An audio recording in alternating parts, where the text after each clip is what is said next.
This meeting is being live streamed. Jolly good. Yes, I've got it. Wouldn't be without it. Be with you in a moment, Louise. Just bear with me while I go onto my phone here like this. And then press that like that. And then let's see if, oh yes, it's live. That's good. And it says comments will appear here. So there we are. We're early. We're ready to go. And Louise, formerly known as Make a Pathway Louise, how are you and where are you? I'm getting through and I'm in Glastonbury, so I am just behind me is the tour. So again, I'm staying in Glastonbury and I'm maybe a couple of minutes from the tour. I'm staying in Honeysuckle Cottage. Nice. Very nice. Very nice. So I have a little joke, you know, about people who sort of delivered information from the tour. I call them tour mentors. Right, right. You know, because I can't help it. Things come into my head and I've just got to express them, you know. But sometimes they begin with an F and I have to catch myself before it all comes out. We've got some of our friends here. Ernestine. Hiya, Ernie. Nice to see you, my love. So, Louise, do you mind if I call you Louise, or do you want me to call you Make a Pathway Louise throughout the whole hour? Louise would be lovely, thank you. Have you got a middle name? Just to make you aware, I founded my organisation in 2014, so I called MAP, Make Pathway, and that was just my work name, and now it has more of a ring to it. It does, really, and things seem to be falling into place, don't they? Because, I mean, maybe we can have a little chat about this thing that's coming together, you know, this event that we're putting together in Manchester, United Kingdom, on August the 4th. So maybe we can talk about that. But this Make a Pathway, where was the pathway going? All over the place. Was it? But what was your intention? What did you feel inspired to do this, or? Yes, so when I turned 27, I'm nearly 44 now, not that age matters, but when I turned 27, I just had my son. And again, I was hearing my God voice, what I call my God voice. And for me to move into doing something that I enjoyed, something that I liked to do. So me being me and really enjoying helping other people. And even as I've said that word now, supporting other people. Was my natural ability. So I moved into youth work and went and got my youth work, you know, qualification and everything. And I worked for the local authority for a few years. And then youth statutory service become non-statutory. So I was encouraged to set up my own organisation, which I was going to do anyway, but it was just rushed because then I was commissioned by a lot of the organisations that I'd worked with. So that was how I come to set up Make a Pathway. And it wasn't just me who called it Make a Pathway, it was me and my team. Right. And so I understand, because we've talked a lot and we've met each other and stuff like that, that your this work that you were doing or being guided to do, it was reasonably successful, wasn't it? Yes. And it's taken me my stillness to see the amount of work that I was doing, but I didn't see it as work because I absolutely loved what I was doing until I took on too much. So I delivered in every community in Stockport, so what we call priority 1 areas, and I learned all this information from being, you know, working grassroots. So I worked in every community in a whole borough in Stockport and delivered youth provision, youth clubs, alternative education.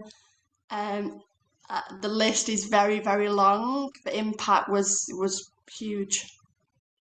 So when you say you'd taken on board too much, my thing is, and this is what happened to me, is that I was always on the go. I seemed to have a chronic inability to relax. And I couldn't really find a balance. And what happened with me is, in order to keep going, I would take all sorts of various substances right, in order to keep me pepped up, let's put it that way. But then the only way I could relax then for years was to drink as much alcohol as I could, you see.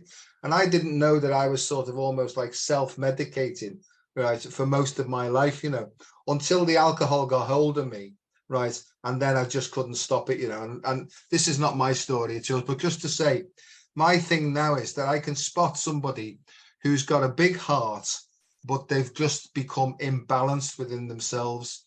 And there's a phrase that I'm using recently. It's come to me, and I'm really pushing it. It's more to do with care for carers, really. And do you care too much that it's making you sick? You know what I mean? Because this is what I used to do: is if I got tired and I couldn't deliver what I'd promised to deliver, I used to feel ashamed, right? And I used to go around, and then I'd double my efforts then to try harder and make myself even more ill.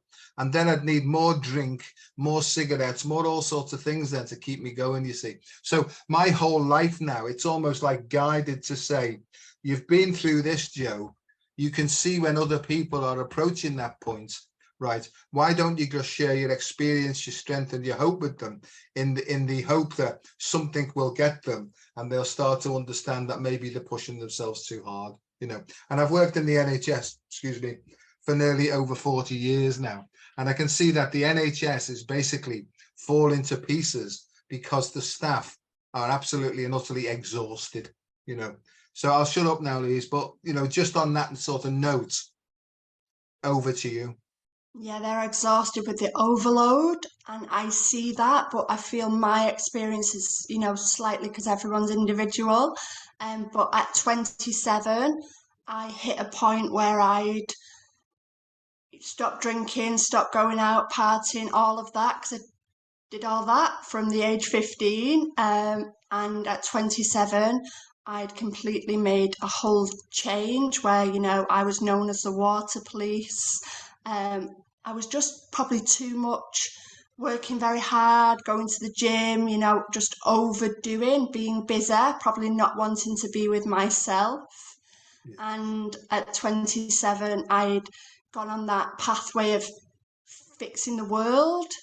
And, it was now I'm aware because of my stillness, it's about, healing ourselves, and what comes from that can be, beautiful and wonderful. But until we've worked on ourselves, there's, no point in going out there thinking you're fixing the world. Are you a holy person? Are you a religious person? I'm not, but I've seen all religions. My mum's mum was a strict Catholic, strict Irish Catholic, I think, like yourself. But my mum always told her mum that she didn't need to go to a church to pray. So my mum married a Protestant. So I've seen the whole, religion. I feel that's what's brought in the divide and the segregation everywhere. But that's my personal perception through my experience as well. Yeah, it's just that when you mentioned, your God voice, I find that in the area I work in, if I mention things like God, and I'm the same as you, I don't have a religion as such, but I sort of lead a religious life in that I believe there's something deeply sort of sacred within all of us, and that's to me spirituality. And somebody said to me once, what's the difference between religion and spirituality? And the phrase I heard was that religion is for people who are afraid to go to hell, and spirituality is for people who've already been there, you know what I mean? And that's what I honestly believe is it's almost like everybody has to hit some sort of a rock bottom where rather than looking outside of themselves for guidance from the external world, you're almost forced to, like you said, to turn your eyes inwards and look inwards and dig deep and find out your inner strengths, capabilities, resources, skills, and I know that you believe that because you've done that yourself, and so have I, and so have lots of the people that we're working with as well. So it's really trying to pass that info, and it's almost gets passed on, doesn't it, invisibly. People sort of sense that, hang on a second, that these people have sort of experienced it and they might know what they're talking about, Just to add to that as well, though, about 6 or 7 years ago, I went down the pathway of God myself, like you mentioned, and I was connected. I'm still very close friends with Pastor Isaac. So I'm, very well connected to their spiritual church, but they are still Christianity. And for me, I've been reset now to, 0 point, and I had to come back, and I feel I'm in my childlike wonder now. And I feel connecting to all of those different, religions, including the Christianity, is God, but for me, God's consciousness. So we all have the same God. And I know that words can be triggering for some people, but I feel because of the distortion and what's happened, in the past with religion, and there's a lot of information on that. But for me, the word God is very powerful. And I feel for me, it's God consciousness.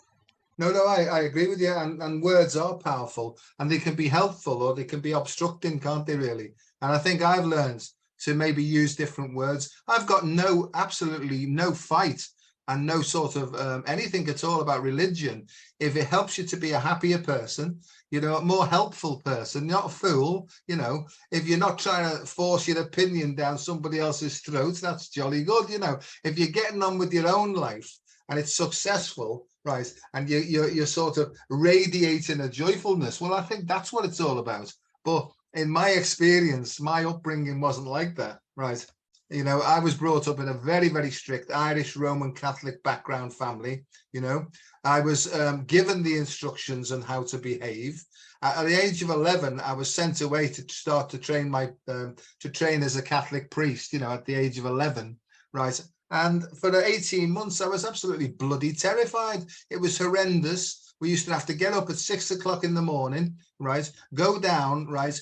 Speak in Latin, all this sort of stuff, while we were fed with all this information, And in the end, I had to say to my mum and dad, I can't stand it here anymore.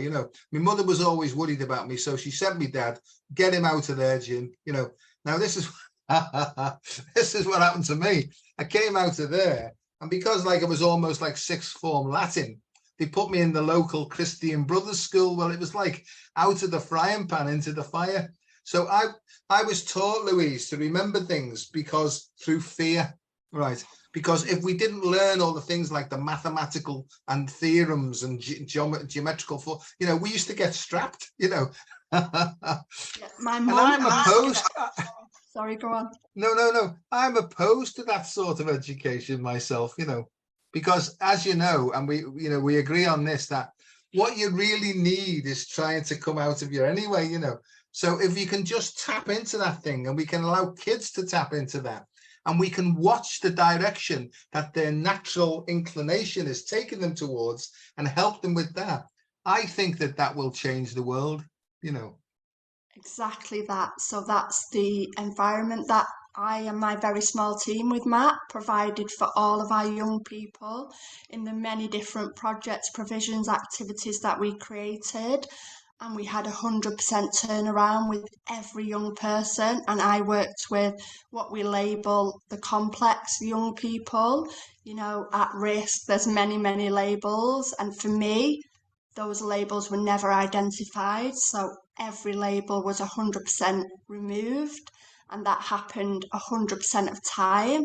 So what I now feel is my complete reset has allowed me to see that we hold everything within. Everything is within our bodies. And for me, we're all children of God. So all of our children need a safe, loving environment to blossom and bloom who their pathway is designed to be, because I believe God's gifts can drop if we can be more free and be more open. I agree entirely. And, I got years ago, you are to write a package, an educational package called the I Am Approach to Health and Wellbeing. And because I don't know who this voice is that talks to me, but it seems to be quite insistent. And I said, okay, what's that all about then? What do you mean I am? Well, Joe, the I am represents in lots of mythologies and religions, it means the eternal, essential core self. And I go, okay, go on. But your I am will be internal asset management. I said, well, keep speaking, because this is the way I talk to my intuition, because I sort of get inspirations that come up and I have to try and work out what they're going on about, So they said internal, Joe, means it's inside you. And I go, okay, I've got that, right. Asset means something that you're strong with, some positive attribute or skill or intelligence. And management means that you allow your heart to manage them, right? And act upon the information that you received from one moment to the next. And that's what I've built up over the last 35 years, you know. And basically, Louise, what it deals with is it deals with physical, emotional, mental, and spiritual. But it's led by the spiritual, right? And that's the thing that I'm trying to do now, as you know, is I'm trying to help people to replug back in their intuition and to be guided from there. So I don't want them phoning me up to say what they would do next, because the answer is it's already in you, right? Develop that connection stronger and ask yourself what you need to do next. And I think that's the way forward for words like empowerment and stuff like that, you know, because to me, it's about understanding this, and it's about personal responsibility. And I like the little phrase that says, what you give out, you get back, right? You know, it's simple, isn't it, really? What you give out, you get back. So over to you to maybe carry on a little bit about that. I think the only thing you missed from that was listen to your heart, not your head, because I feel that is such a powerful one-liner. And it says everything. So if people take the time, so I've been in a slow process the last few years. So I was in a wheelchair for 6 months, had no access to the right hand side of my body, had a severe traumatic brain injury. So, you know, with that came CPTSD, polytrauma, chronic fatigue, all of these labels. But for me, that was just to be still and reset my system. So now everything you share with the I am really connects in with everything I've been doing for the last 10, 12 years. So as well, when you share mentor, so I did a lot of mentoring in my provisions. So one of my programs in my alternative education was mentor, educate, nurture, develop. So when you're laughing now about the mentor, and I live on Tor Cross Road. So the synchronicity and everything is, you know, the cosmic joke. But it's amazing to connect and just hear you share all of that, because for me, that's what our young people and children really need. And for me, I've not seen that happen, you know, in any of the settings I've worked in. Yeah, and what I kept getting from health professionals was, and this is only my experience, is they kept telling me what I needed to do, you know. And I'd already like done a PhD and stuff like that, you know, and I could work that out for myself. The problem was I knew exactly what I needed to do, and I tried to apply all my effort to it, but it just didn't have the needed power to actually change the habits, right? And that's the problem. Is it's not knowing what to do. The lack of power was the dilemma.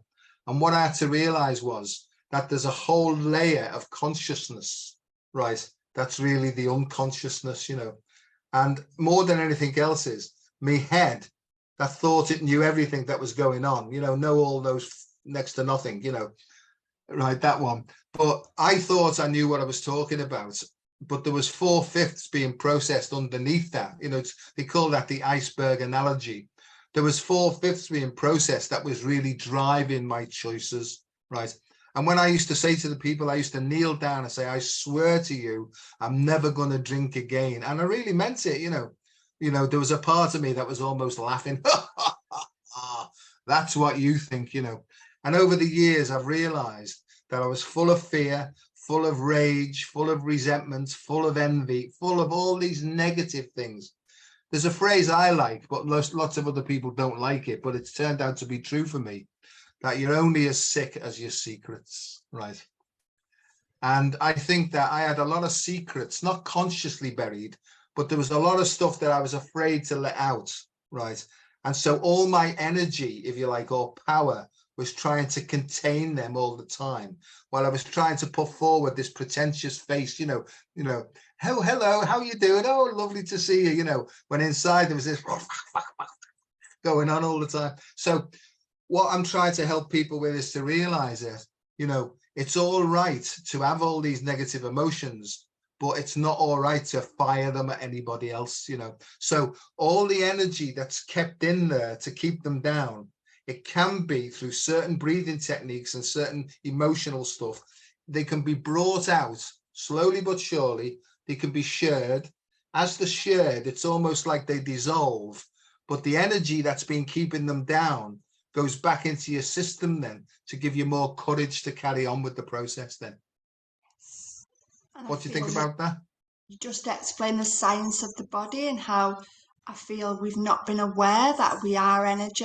And for you sharing that, that takes me back to my dad. You know, my dad carries a lot of anger that I can see from him being a small child. And, you know, he's in his 70s now and he's a beautiful man. I love my dad, but he is triggered very easily. So I can see that there's so much anger and so much emotion just shut inside of him, because I feel, you know, in the older generation, we weren't to share, we weren't to communicate, we weren't to have those conversations that I have now with my mum. So I'm so blessed that me and my mum have always had that open relationship where I've been able to be whatever I want to be. You know, there was no expectations, it was just a mother's love. But I do see that even with my mum now, because my brother transitioned last year with cancer, and for her to express her emotions, it's about expressing our heart and expressing our emotions in, you know, a safe environment and with people that you trust and you love. But to not do that again, and we've just decorated her bedroom. So to decorate the room that my brother stayed in for the last year, you know, before he transitioned, was a really difficult process for my mum. And I was just there to you know, just share with her, to express those tears, to allow them emotions out. She doesn't have to be tough anymore. Yeah. And I see that I was very much like my mum, very strong, you know, very tough, doing everything for everyone. And it's about actually connecting with ourselves and our own bodies instead of giving that to everybody else. And that's been a huge viewing for me with my mum. So this reset that you talk about, and 6 months in a wheelchair, and you lost, what's all that about? How did that happen? Oh, well, You don't so have to share this, by the way, if you don't want to. You know, it's just. no, it's a complex, Oh, big right. story, but I will reduce it. Okay. So, um, so just over 4 years ago, because I say that I'm 4 now, so my reset, I was 0 again, and it was 4 years a couple of weeks ago. So 4 years ago, my work colleague and really good friend who I'd met about 6 months before the accident I had, um, she'd already booked a holiday and she was asking me did I want to book on and go. And I decided to do that very last minute, very out of character for me. Again, wasn't listening to my intuition. So my brother took me to the airport. I booked it the same day I flew.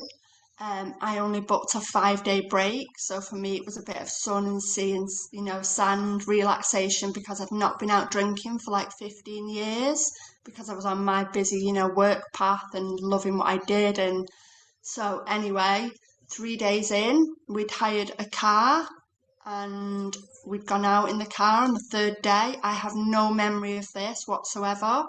Um, and I remember maybe 3 months after that. So that was a complete blank for me until I arrived home in Manchester from being in Greece. Shall I go back? So we went on holiday to Greece, and when I got back from Greece was maybe 3 months after, because I was in a coma for a few weeks and 2 people lost their lives in the accident. So my friend, the lady that I went with, instantly killed. So I'd experienced all of that trauma as well, but I don't have any memory of that and see that as an absolute blessing. But the process of me moving through that over the last few years has been a real healing pathway, but I see all of the gold in that as well.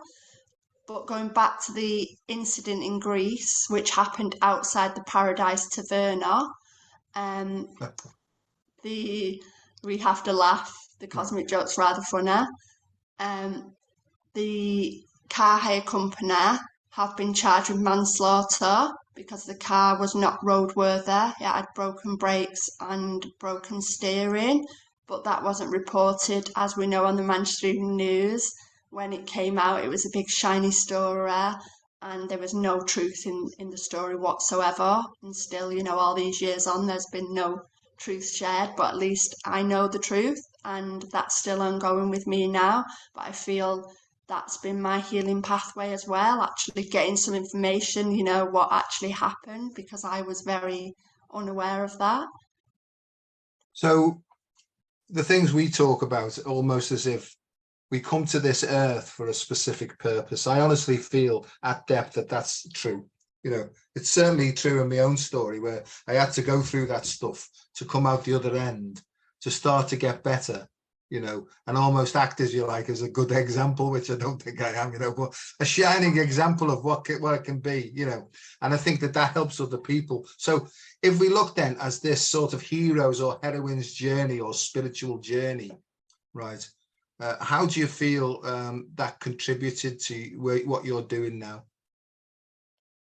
Am I asking you hard questions here? No, it's good. No, I feel the stillness that has enabled me to have has been a real gift for me to be able to see truly how our body works, how we function, but also, again, not listening to my intuition. So I was told on my way to the airport to go to Greece, not to go. And even my brother, he had the intuition as well.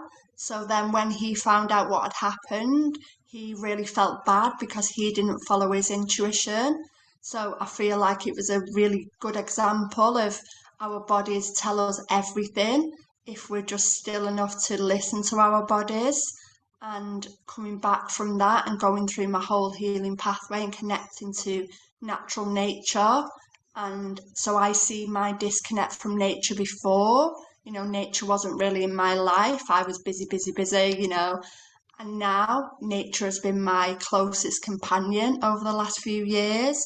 So I've not really seen many, old friends or people I work with or anybody, even my family, because I can see some of my family, because I can see the work loop keeps everyone so busy. Yeah. So for me, it's been, the plants, the birds, the trees, they're all my best friends now, and the connection with nature we all have, but we not shown that, or that's not shared in any of our, our education, or I feel that should be the foundation for life, knowing our bodies and our connection to nature. So I feel I have lived experience of all of that now. And I was part of Andy Burnham's consultation as well for lived experience. So when I work with Matt, all my team have lived experience. So that enabled them to connect to young people because there wasn't any judgment or labels. So that enabled the pathway to be able to move forward and be very positive. And I see that I've been able to be still enough to see all of this now, whereas before my incident in Greece, I was just busy doing it all, busy, and not seeing anything, what I was, achieving. I really don't like that word, but it came out. So who's Andy Burnham? So Andy Burnham is the Manchester mayor, and I've been in a lot of fields and areas of work with Andy Burnham, and so I've been at Flourish for the last 2 days, and Flourish support women entrepreneurs. So I've worked in that arena for like 12 years now. So that connects me in with Andy Burnham and the local authority, really. See, I work as well, even though I'm from the Merseyside or the Wirral area, which is 40 odd miles away from you, 45 miles. I work in Stockport as well, in the health service side of things there and primary care. And there's a great move, and it's very encouraging that there's something called social prescribing now. So you go to see your GP and they will then send you to somebody else on the further along the desk, who then is linked to various organizations who aren't under the umbrella of the NHS, but they're tried and trusted resources to get people back into nature, right? And this has been a massive part of my sort of getting better as well, is nature It means everything to me now. But not only the nature outside, right, Mother Earth and stuff like that, but to get in touch with our authentic nature. And I think in a way, we've been almost misdirected from birth away from that. It's almost like we've developed a second nature, right, in order to fit into the construct of the world as it is now. And I think the way I see it, I'm just going to go on with this because I've got no idea what's going to come out. But I see what's actually happening is that whole system now is disintegrating for a purpose. And people are being forced now to go back and to tap back into their inner resources and their inner resourcefulness. So maybe in the great scheme of things, whatever that means, you might say some sort of cosmic thing, you know, in the great universal scheme of things, maybe it's time for a change. And I think that that's called a paradigm shift. And the thing about paradigm shifts is when people see it and they start to explain it, they get laughed at and ridiculed, right? And then when you get sort of more strength and more critical mass, what actually happens is the people who are ridiculing it thinking, hang on, they might have something here. Right. And then further down the line, the people who ridiculed us, I say us because I'm one of them, you know what I mean? A positive disruptor. Right. The people who ridiculed us said, yeah, we knew that was going to happen anyway. You know what I mean? We were just going along with it. Well, I think that's what's happening now. Right. But I think what's happening is the education system is falling apart. The banking system, the whole health system is falling apart, especially in the UK. Right. All the systems that have been formally kept us in place. Right. Call it materialism, if you like. It's fallen apart for a reason. Now, I'm not opposed in any way, shape or form to capitalism because caput capitis, I'm getting my teacher head on me. Caput capitis means the head. What I'm opposed to is the imbalance. And I think what's actually happened is the head has really overpowered the heart. And I think in a sort of, I nearly said retribution sort of way there, but in a sort of a shifting way, the heart's coming back online now to reset the balance. And I think that that's what this is about. And loads of people are talking about 0 points and the neutral point and stuff. Like you said, Louise, to be able to sit in the chaos and just to watch what's going on without being dragged or distracted into it, I think that's a real gift. Because I think then we've got much bigger visor then to see more healthy options. And that's my job, is to help people to plug back into their inner intuitive innate intelligence so that they can see a bigger menu of options so that they can choose for themselves. Good God, sorry about that, my love. Carry on. Don't be sorry, ever. I don't use that word. So for me, what you've just shared, I've seen it on such a grand scale. It's like everybody I connect with, there's hundreds of people now. I feel, you know, the world's woke up and and when I say that, I mean just connecting to our natural nature and searching within instead of without, you know, from without ourselves. So I feel the information we've been taking in from outside of ourselves is because we wasn't aware that everything is within us. And I really feel that's been a massive shift in Manchester especially. And there are still, you know, all the divides and the areas that have no idea what New Earth is, because I've had those conversations as well. But it seems that all of my connections now are very awake and all moving into these fields. So this week I've been with Flourish, who I mentioned, and, you know, some of Manchester City Council and a few key people who are working in communities. And I can see the change everywhere. You know, I can see a little bit of change happening already. So I feel, you know, that's the grassroots. People are starting to recognise that the grassroots is effective. So that's what I feel I always delivered, was grassroots work. And that's bottom up instead of top down. And I see for many, many, you know, years, if not longer, that top down, you know, comes from the masculine energy, whether that be a girl or a man, because I know I've been in my masculine energy a lot, but masculine energy from the top down. And for me, there's no connection with what's going on the ground, you know, no grassroots connection. So that's how I've been able to see and witness how nothing changes and everything just loops around. And I've gone into communities then with the very small team that I've had and made some huge changes, like in every community we've been in. And that's when it's done from the bottom up. So I feel that shift is really happening. I don't think it'll happen overnight, but I feel it's definitely there. No, I agree. I feel it in my heart and soul, and I think you're right. Salt of the earth and grassroots, that's where the turnaround's coming from now, really. And I think for a long, long time, for various reasons, either naivety, stupidity, ignorance, arrogance, pride, we've been kept away from what's really going on. I see that very, very clearly now. But my thing is, I don't believe at all in fighting anything anymore, because I think it's pointless to fight what's going on. Misses the point that it's already manifested. So what we really need to do is get round behind it now and create something based upon heart centricity, not head working. You know what I mean? Because this is where the distractions are, the temptations are, and the head working is the seat of stinking thinking here, right? But the actual sort of the way forward, in my view, is from here.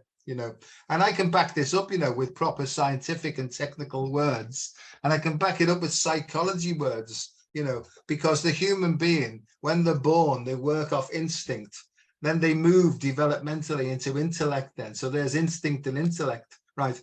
Most people never get out of the instinct and intellect, but the intellect is based upon knowledge, right? Not wisdom, knowledge.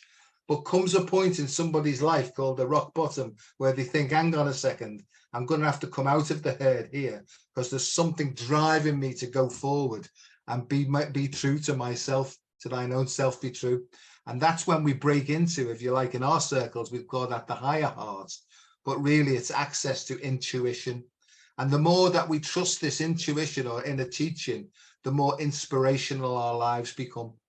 So we move instinct, intellect, intuition, inspiration, and then freedom. And I think that that's what we're all on. We're all on that pathway. And it's sort of up to me. I feel like a bit of a preacher here, but it's almost like when you've been through it and you can see it, to turn around and grab the hand of the next person, drag them up, kick them up the bum and say, go on then, find your own way based upon what your heart's saying to you. I just want to say something that's come to me about education is important to me, and the education of our children, because I can see now I was fed stuff that didn't agree with me at the deepest level, and I think we've got an opportunity now, especially with our friends, like Lisa and Lisa Marie at Conquers Earth School.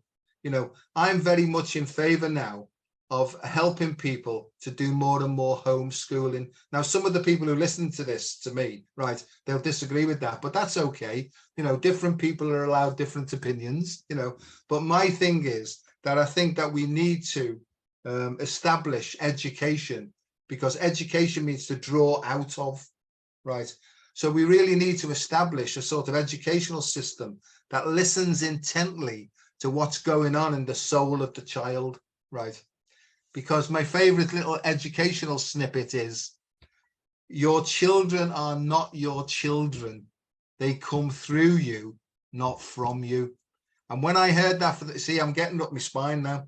When I heard that from the first time, everything fell into place, And I'm not trying to be one of these rebellion type people. I'm just trying to say to the people I work with, look at the world and look what your educational systems have got the state of the world in now. Isn't it time to step back and reconsider all the options here? I'm going on, Louise, but it's how important it is to me, because it's just driving everything that I do. Yeah, and me too. So my son he's just turned 17, so he's a young man now. I don't know how that happened. And he, out of 5 years high school education, he spent probably 6 months in an education setting because he was diagnosed with ADHD in year 6. And again, it's a very complex story, which we won't share the whole details. I might write a book about that.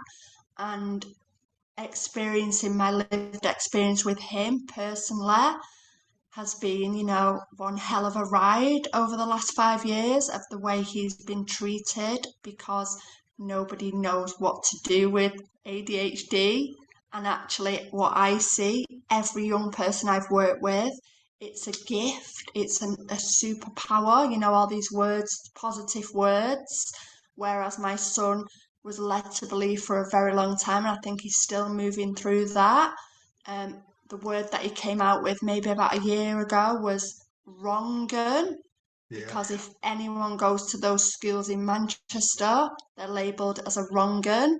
And I'm very aware that most of those centres, the children end up on the prison pathway.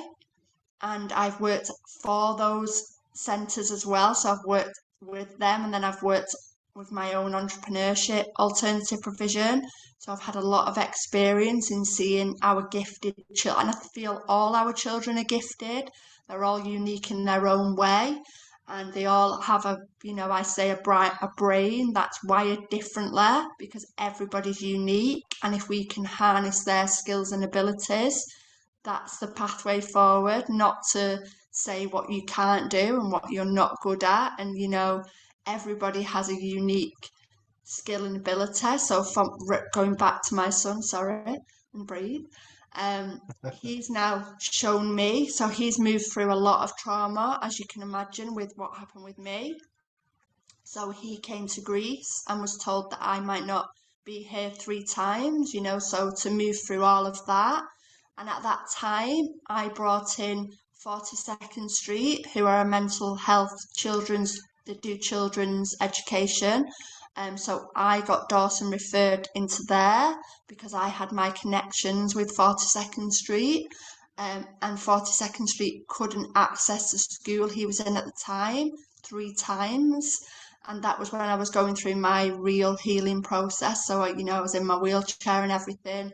So what I've been able to witness with the lack of any support for all our children, not even labelled ADHD, autism, the rest of those labels, but it's all about the budget and all about the grades and an education system that to me is very outdated and very old fashioned, and it's just information that our young children don't really need. So for me, it's about harnessing what they're good at and what they're passionate about, and then spending our energy on that. So I've had my whole experience with Dawson, and to see him now at 17 to connect with nature himself. He comes out with me occasionally, thinks I'm a little bit weird. But his health now and his well-being and his confidence, everything has raised naturally. And I see the wisdom that he holds inside him. And, he's very entrepreneurship. So I'm just waiting to see what happens, because I'm not, and I feel these few years as well has really allowed me to disconnect from over mothering, because I feel, because I've always been a single mum, I did over mother, making up for the children not having a father, even though I made that choice because I felt that was a better environment for my children. So to now see him at 17 in the way he is just a complete joy for me.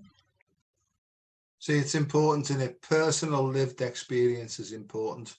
And I work with hundreds of people who don't have personal lived experience, but they have academic credibility, but no personal lived experience, right?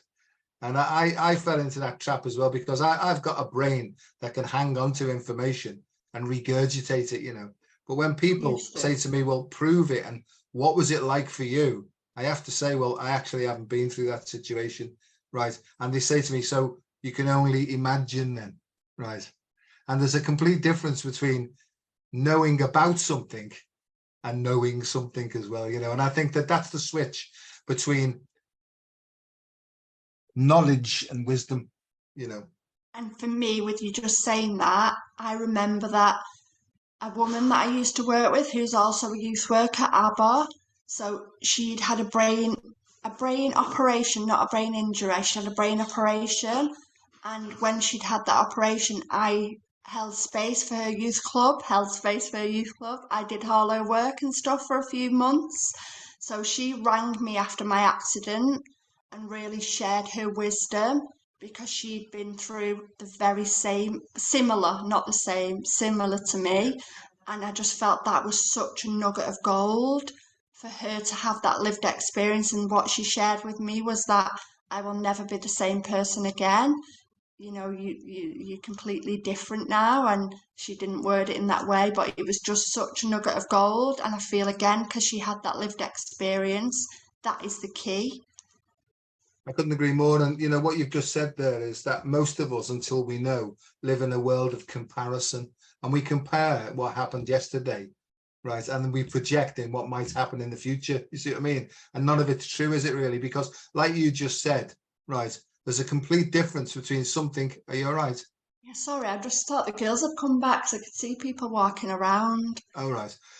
No, you know, so I work with people with complex PTSD and PTSD and all these sort of things, you know, and it's to try and help them to understand that what's actually happening is it's not the same, but it's similar, you know. And once they can start to get that, and what is it? It's similar and it's matching to the pattern that they've stored in their memories, in their hippocampal regions, right? So it's the idea is to almost help them to see it coming earlier so that they feel the defenses coming up so they can start to breathe it away then, really. And that's what I'm trying to help people with, because I went through quite a bit of stuff like car crashes and being beaten up and having broken ribs and broken noses and stuff like that, you know.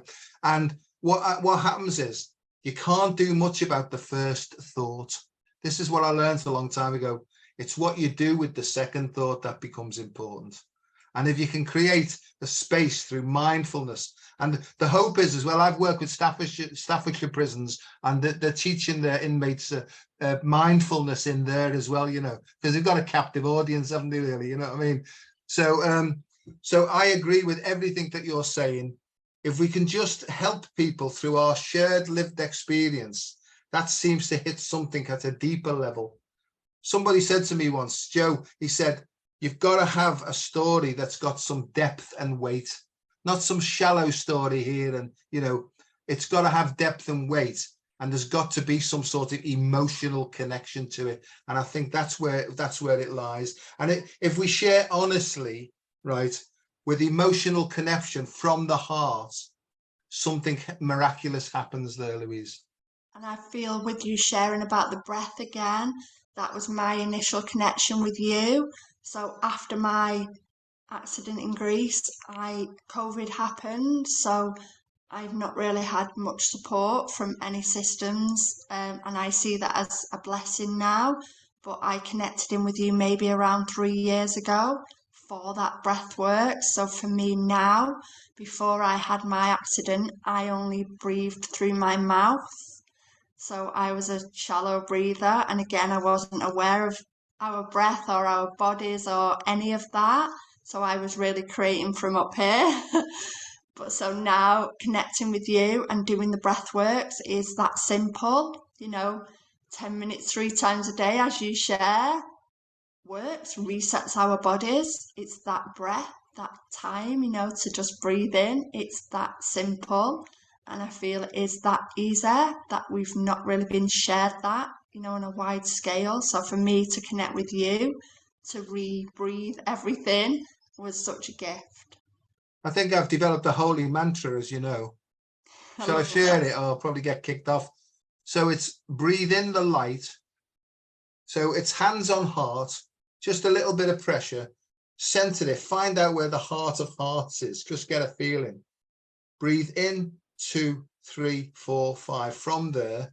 So you breathe in a positive emotion, and then you breathe out 2, 3, 4, 5. This sounds so simple. Your head will try and talk you out of it, but honestly, practice it, it'll change your life. So you find a positive emotion, you know, you breathe that in, 2, 3, 4, 5.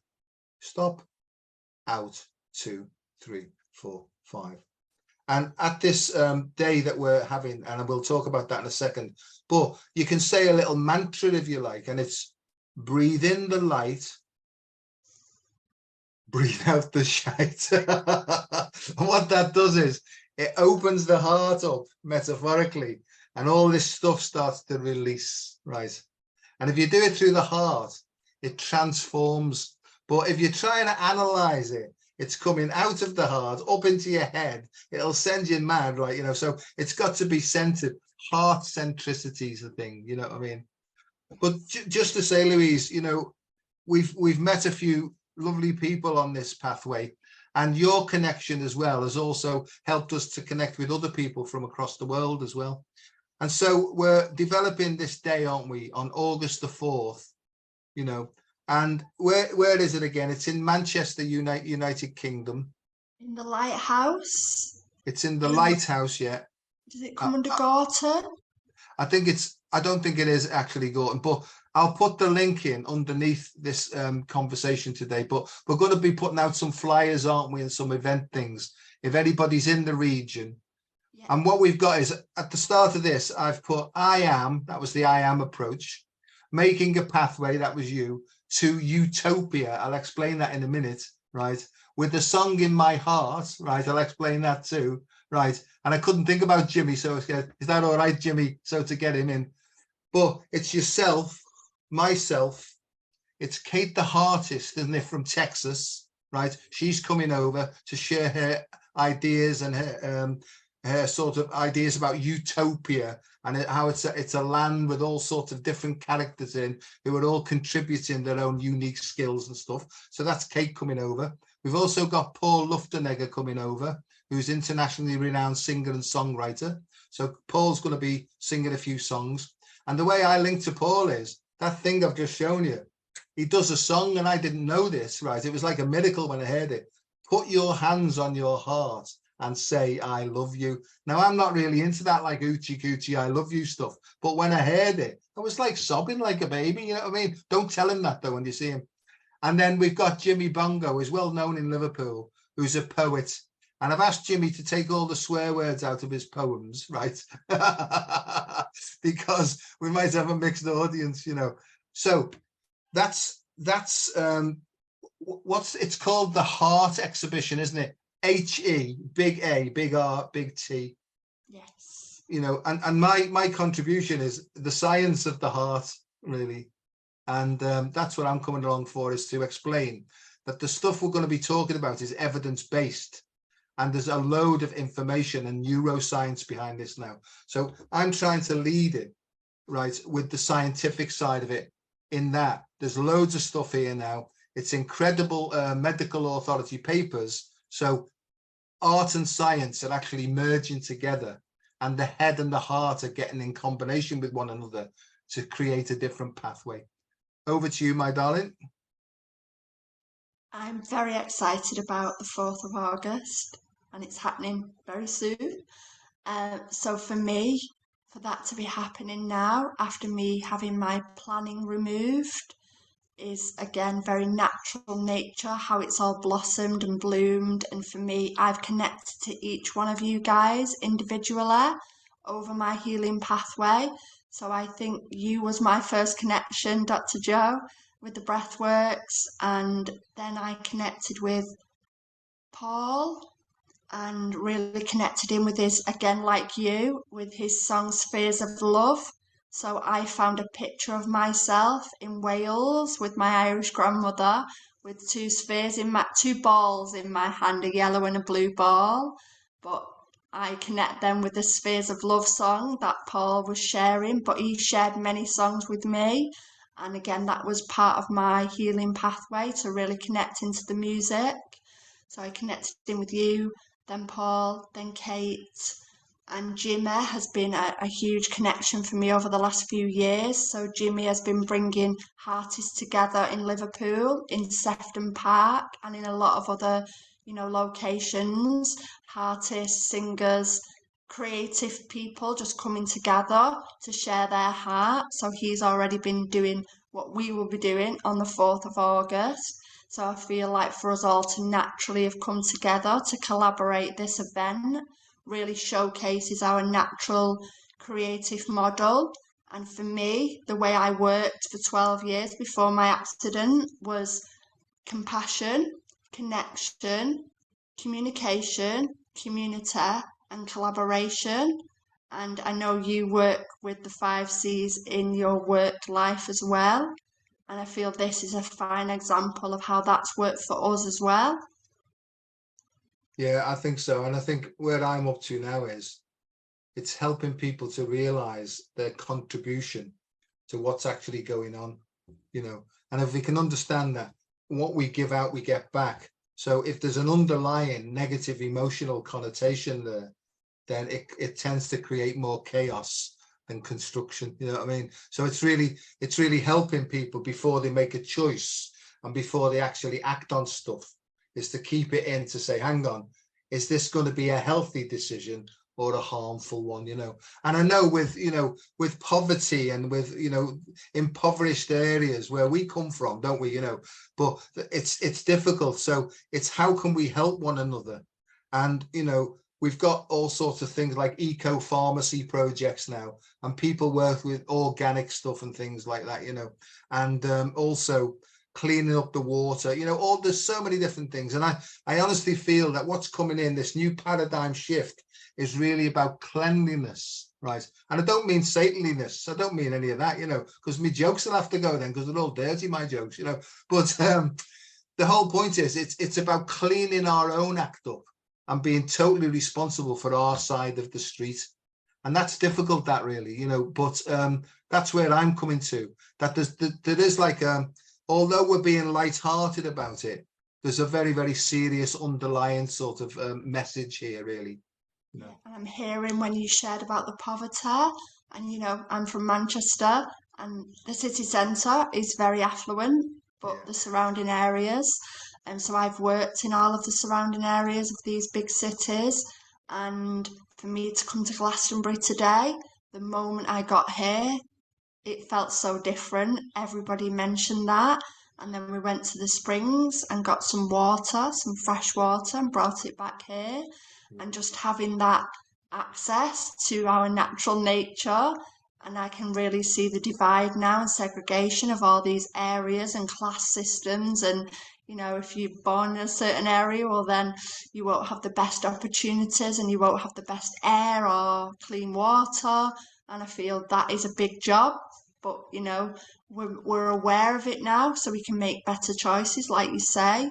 And it's really knowing that the environment really changes everything. No, I agree. And I think what happened to me was I went from a gross people pleaser and quite a timid person, believe it or not, into somebody who could, as I started to practice these things, right, I started to get more courage. I started to ask deeper and, questions and more difficult questions of people, right? And then I started to say, hang on a second, no, thank you. So just say no until I've given this more consideration. And I've given it more consideration. I've looked at all the evidence. I've weighed up the pros and cons, and I've decided to say no based upon the evidence that I've seen. But thanks very much for the offer. No thanks. Right. Now, that doesn't apply to everything, because, I'm not a rebel, but I have to look, because it's my job, and this is what I do as a teacher. I teach people to examine the evidence on both sides and to remain neutral until they feel which way the evidence is being sort of, appeals to them. Now, you see, Louise, in one situation, you might say yes. In another, I might say no. And that's what I believe is, that's all part of our deeper path, our deeper curriculum, if you like. Because some people in some circumstances have to stand up for themselves and other people have to back off. And that's what this is about for me. It's about realignment, rebalancing, but more than anything else is relaxing and being comfortable in your own skin. And I honestly don't believe you can think your way into that. I think you've got to act your way into that. So, I get on the preacher thing, but it's so important that what I've learned, I'm so enthusiastic at trying to pass that on, right? And that other people start to make different choices that make them feel more strong, more courageous, and better about themselves, really. Yeah, and I feel with what you shared about, give me a little bit more time to think about that and not answering straight away. So my niece, Olivia Grace, my brother's daughter, who's 20 now, after I'd had my accident, she sent me over 3 lines because I was then labelled as having slow processing. So I had a lot of neurotherapy rehabilitation, on my core and my hips, and did a lot of tests and everything. So slow processing came back. So again, that's why I'm much slower now at everything that I do, which I see as an absolute gift. Yeah. And she wrote 3 sentences and sent them over to me. And one of them, I can't remember what they were exactly, but it was like, give me some time with that and I'll get back to you. And for me, they're the 3 key sentences for everybody, just to give me some time with that, please. No, I agree. And I was called slow as a child, but I was afraid, and I was a deeper thinker, really. I wasn't slow. I was just a deeper thinker. And I thought in different ways than the people around me, and I realized that once a lot of the fear started to go, all the thinking started to come then, and when I wake up in the morning, it's almost like there's 12 streams coming into my head, and I've almost like got to go into my heart and sift through it and find out what's the priority to act upon, And so my whole life is not about reading books. I've got no time to read books, but I sort of get an idea that comes up. Here, Joe, do that, right? And and sometimes if somebody's going past with the comic, right, I might get a phrase that jumps out to say, that's right, keep going, So you talked about synchronicities. I don't know about you, but I do know about you. We have synchronicities going on all day long, all day. And they're the sort of things that guide me these days, And I can honestly say to you, Lou, I can say that I feel so strong. I feel so clear, but I feel like I've got a purpose, and that's what gets me out of bed, Do I feel like that all the time? No, I don't. Sometimes I think, oh, just get me out of here. I've had enough, you know what I mean? But I have a toolbox now where I can turn that. It's called changing your gestalt. I can change that thinking and then start to go back into my heart and allow the sort of inspiration to come up and keep me going, But I love you like mad, and we've come up to the end of time, and I'm hopefully going to meet up with you in person next week, maybe next Thursday, you and Jimmy in Liverpool. And we can put the final touches to things, because we've met up with Kate today and I've spoken to Lisa and stuff like that, so it's moving forward nicely. If there's anybody on here who will be or is around the Manchester area, please feel free to come along, right, and share your experience, strength and hope, because I think it's in honest, open-hearted sharing that we're going to go forward, really. It's that open communication, isn't it? I feel that is what we're growing. Yeah, and it's not I call this the headator. I've virtually got shut of the headator now, and I just sort of turn up, put me bum on the seat, open me gob, and I even get more surprised with what comes out of my mouth than anybody else, So I had mine removed. I had mine gifted removed. Oh, there you go. I do know some people who should be decapitated. No, don't say that, Joe. No. But there you go. So let me just have a little feel to see if there's anything else that's coming up. No, we're on the right path. I feel that with all my heart and soul. You're such a gift. Yeah, it is a gift, and I don't know where the gift's coming from. I mean, I can be told where it's coming from, but I can't be told anything. Me, I have to make my own mind up.